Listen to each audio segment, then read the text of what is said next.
called in the wilderness. Exodus chapter 3 verses 1 through 12. Now Moses was tending the flock of Jethro, his father-in-law, the priest of Midian, and he led the flock to the far side of the wilderness and came to Horeb, the mountain of God.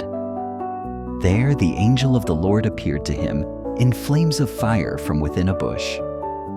Exodus chapter 3 verses 1 and 2. Sometimes God calls us when we least expect it. Not on the mountaintop, not in the palace, but in the middle of nowhere. Moses once lived in Pharaoh's house. He had power, privilege, and promise. But by the time we reach Exodus 3, he's been living in obscurity for 40 years, tending sheep that aren't even his own. From the outside, it looked like his story was over. But that's exactly where God meets him. Not in success, but in solitude. Not in a crowd, but in the wilderness. Because the wilderness is where God refines, redirects, and reveals our calling. In verse 1, Moses was doing something ordinary. Tending sheep, nothing spectacular, no miracles, no signs, just another day in the wilderness. But God loves to step into our ordinary and reveal the extraordinary. What looked like wasted time was actually preparation. The shepherd's staff he carried would soon part the Red Sea. The patience he learned in the desert would help him lead a stubborn people. The quiet he lived in would tune his ear to the voice of God. Don't despise your wilderness. The place you think is forgotten may be the very ground where God is forming your purpose.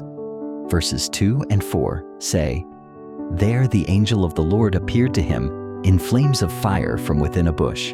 God called to him from within the bush, Moses, Moses! A desert bush, dry, common, worthless. Yet in that moment, it burned with the glory of God. God doesn't need perfect conditions to reveal his presence. He transforms wherever he chooses to show up. Your wilderness workplace can become a holy assignment. Your quiet home can become a ministry center. Your struggle can become a sacred space. The question is not, is God here? The question is, will we stop long enough to notice?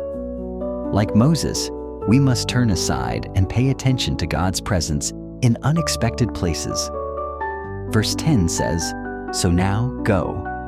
I am sending you to Pharaoh to bring my people the Israelites out of Egypt.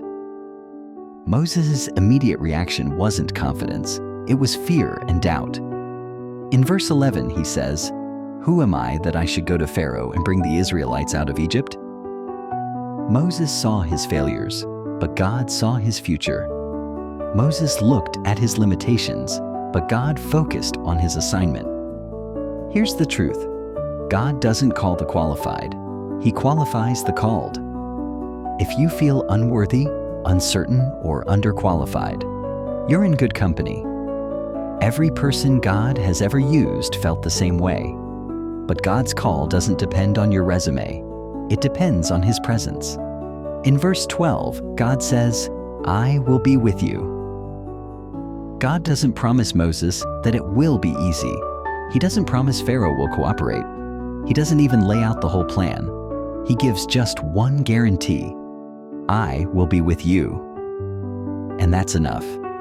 It's enough to face Pharaoh. It's enough to walk back into Egypt. It's enough to lead people through a desert.